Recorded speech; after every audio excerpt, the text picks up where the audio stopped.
नमस्कार, मैं श्याम बिहारी द्विवेदी और इस वक्त हम मौजूद हैं संस्कारदानी जबलपुर में, जहां पर IBC 24 का खास कार्यक्रम जन संवाद का आयोजन हो रहा है।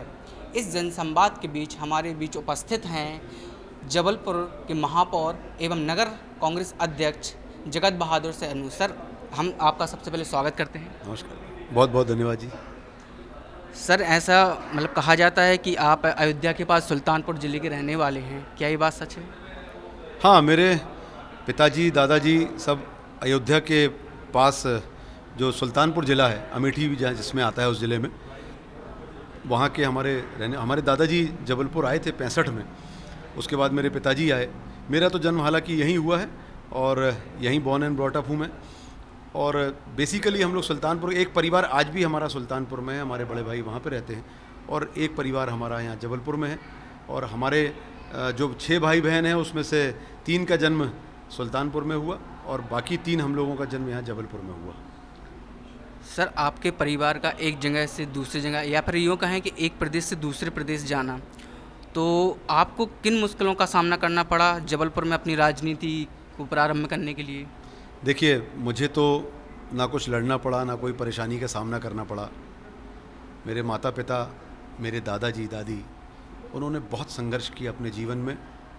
उस गांव से सुल्तानपुर के, जहां पर काफ़ी वर्षों तक लाइट नहीं थी, सन 1990 तक वहां पर लाइट नहीं थी, ऐसे गांव से वो जबलपुर आए। यहाँ पर उन्होंने नौकरी की और बहुत परेशानियों का सामना किया जो मैं बता भी नहीं सकता, और सेटल किया।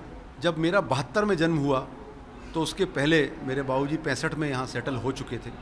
72 में मेरा जब जन्म हुआ तो हमारा परिवार मिडिल क्लास फैमिली हो चुका था, तो मुझे वैसा कोई संघर्ष नहीं करना पड़ा।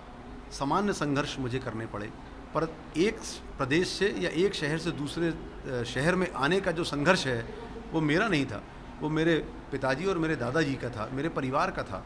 उन्होंने वो संघर्ष उठाया और हम लोग उस संघर्ष को सिर्फ एहसास कर पाते हैं और सोच पाते हैं, समझ पाते हैं, पर वो संघर्ष हम लोगों ने नहीं किया, हमारे पूर्वजों ने किया वो। सर, मध्य प्रदेश में हुए नगर निकाय चुनाव में जनता द्वारा जो वोट डाले गए, आपकी छवि पर डाले गए हैं, जगत बहादुर सैनू के नाम पर डाले गए हैं, या फिर ये कह सकते हैं कि कांग्रेस पार्टी के नाम पर डाले गए हैं? देखिए, कोई भी चुनाव में सब कुछ काम आता है। निश्चित तौर पर अगर मैं कांग्रेस पार्टी से चुनाव नहीं लड़ूं तो निर्दलीय चुनाव लड़ने की स्थिति और जीतने की स्थिति नहीं है, बिना कांग्रेस पार्टी के संभव नहीं है। फिर उसके बाद ये काउंट करता है कि आपके व्यक्तिगत क्या रिश्ते हैं लोगों से, कि जो दलगत भाव विचारधारा से ऊपर उठ को आपको वोट डाल दें। कमिटेड वोट कांग्रेस और बीजेपी दोनों का ही एक सीमित है। अगर आपको सिर्फ कमिटेड वोट मिलता है, फ्लक्चुएटिंग वोट अगर आपको नहीं मिलता है, तो आप चुनाव नहीं जीत सकते। तो वो फ्लक्चुएटिंग वोट आपके व्यवहार, आपकी कर्मठता, आपकी ईमानदारी, आपने जो काम किए हैं समाज के अंदर, जो आपने अपनी छाप छोड़ी है, वो देखकर वो फ्लक्चुएटिंग वोट जब आपको वोट करता है तब आप विजयी होने के प्रतिशत वोट पर आते हैं। और मुझे ऐसा लगता है कि कांग्रेस पार्टी के साथ साथ मेरे करीबी जो पारिवारिक लोग हैं, मेरे मित्र हैं, जो फ्लक्चुएटिंग वोट है जबलपुर शहर का, वो मुझे मिला, जिसके कारण मेरी जीत हुई और मुझे आशीर्वाद मिला और मैं प्रथम नागरिक के रूप में, प्रथम सेवक के रूप में जबलपुर शहर में काम कर रहा हूँ। सर, अगर जबलपुर विकास की बात की जाए तो जो विकास भोपाल, इंदौर जैसे महानगरों में हो रहा है, वो आखिर जबलपुर में क्यों नहीं हो रहा है? आखिर सर दिक्कत कहाँ आ रही है? दुर्भाग्यपूर्ण है, पिछले कुछ दशकों में सबसे खूबसूरत मध्य प्रदेश और मध्य भारत का ये शहर हमारा जबलपुर पिछड़ गया। बाकी के शहर आगे हो गए जो हमसे बहुत पीछे हुआ करते थे। प्रकृति की बहुत अच्छी देन है हमारी ये जबलपुर शहर। अधोसंरचना को लेकर हम पीछे हो गए। जल मां नर्मदा के तट पे होने के बाद भी जल संकट से जूझता और जल प्लावन से जूझता ये शहर पीछे रहा है। पर विश्वास मानिए, पिछले 8 महीनों में हम लोगों ने, ऐसा नहीं है कि मैं महापौर हूँ और मैं इसलिए मैं कह रहा हूँ, आप देख सकते हैं, उसका सर्वेक्षण कर सकते हैं, लोगों से पूछ सकते हैं। 8 वर्षों में बहुत तेज़ी से, आंकड़े कहते हैं, हम लोगों ने 250 करोड़ से ज़्यादा की सड़कें नालियाँ जबलपुर शहर में बनाई। गड्ढा मुक्त करने का हमारा प्रयास है।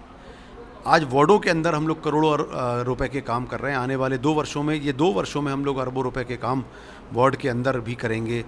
और उसके अलावा जल संकट को लेकर, जल प्लावन को लेकर हम लोग काम कर रहे हैं। हम लोग सोलार करने के लिए हम लोग काम कर रहे हैं। 25 करोड़ रुपए से ज़्यादा की राशि नगर निगम की जिसमें बचे, और हम गो ग्रीन की तरफ भी जाएं। हम एयर क्वालिटी को लेके भी काम कर रहे हैं, यातायात को लेके, पार्किंग को लेके भी काम कर रहे हैं। हम लोग एक वातावरण शहर का कैसा हो उसको लेकर भी काम कर रहे हैं। स्वच्छता को लेकर हम लोग बड़े काम कर रहे हैं।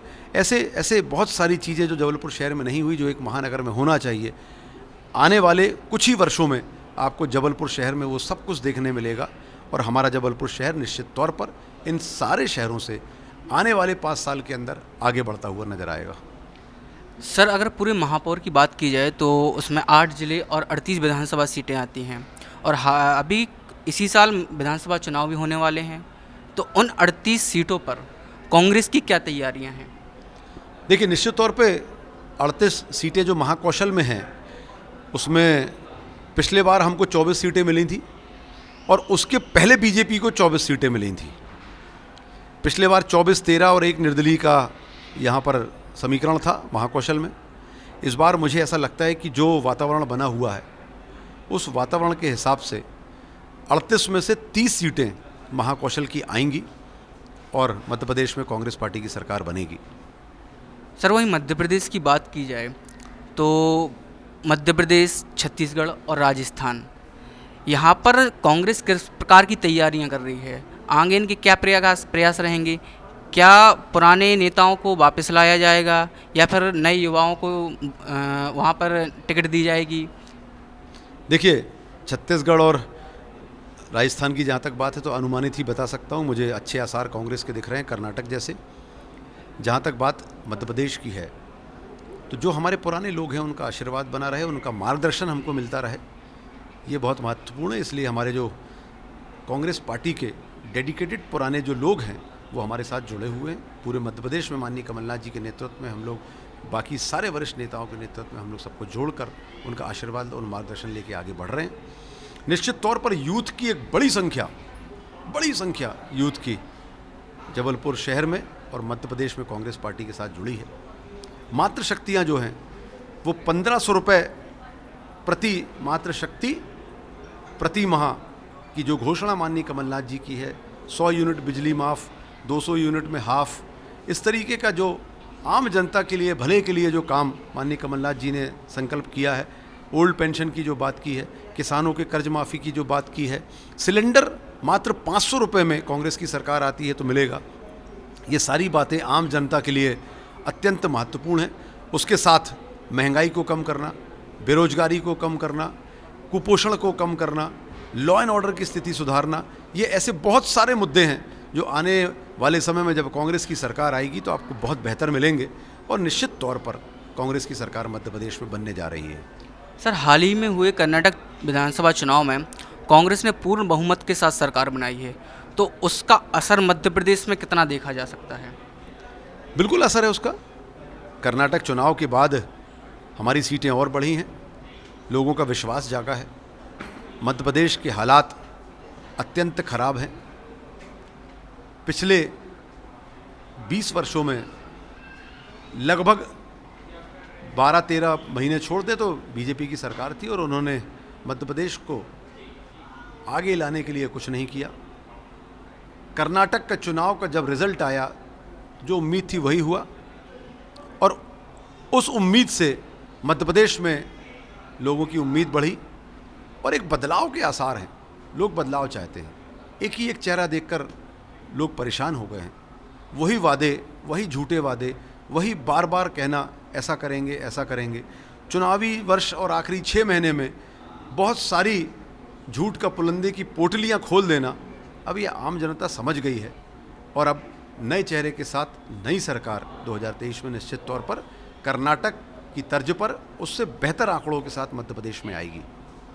सर, मध्य प्रदेश में कई विधानसभा क्षेत्रों में ऐसे हालात देखे जा रहे हैं कि सीट एक और दावेदार अनेक, उस पर कांग्रेस क्या फैसला ले सकती है? ये तो एक अच्छे आसार है ना, कि अगर एक सीट है और 5-5, 7-7, 10-10 लोग लड़ना चाहते हैं, मतलब जीतने के आसार दिख रहे हैं। इसलिए बहुत सारे लोग चाहते हैं कि टिकट मिल जाए और चुनाव लड़ें। तो सर, टिकट एक को मिलेगी लेकिन नाराजगी तो दूसरों में दिखेगी ना सर? कंपटीशन तब तक होता है जिस दिन तक टिकट डिक्लेरेशन नहीं होता। सबका मांगने का अधिकार है, सबको मांगना चाहिए। परंतु जिस दिन मोहर लग गई अखिल भारतीय कांग्रेस कमेटी और प्रदेश कांग्रेस कमेटी की, प्रत्याशी तय होने के दूसरे दिन से ही लगभग कांग्रेस जन जो हैं मध्य प्रदेश में सरकार बनाने के लिए उन प्रत्याशियों के साथ कर्मठता से लग जाएंगे जिनकी सीट डिक्लेयर हुई है, और कहीं भी किसी प्रकार का विरोधाभास आपको मध्य प्रदेश में देखने को नहीं मिलेगा। आज हालात भारतीय जनता पार्टी में ज़रूर बहुत ख़राब हैं। जितने नेता मध्य प्रदेश में हैं उतनी भारतीय जनता पार्टी मध्य प्रदेश में चल रही है, और ये झगड़े, ये परेशानी और ये संकट भारतीय जनता पार्टी को देखना है और दूर करना है। कांग्रेस पार्टी में इस तरीके का कोई संकट ना 2018 में था और ना अब है। बहुत बहुत धन्यवाद सर। तो जैसा कि देखा कि आपने जबलपुर महापौर जी ने कितनी कुशलता और विनम्रता से जवाब दिए हैं, हम इनका बहुत बहुत धन्यवाद करते हैं। और बने रहिए हमारी चैनल IBC 24 और खबर विभाग पर।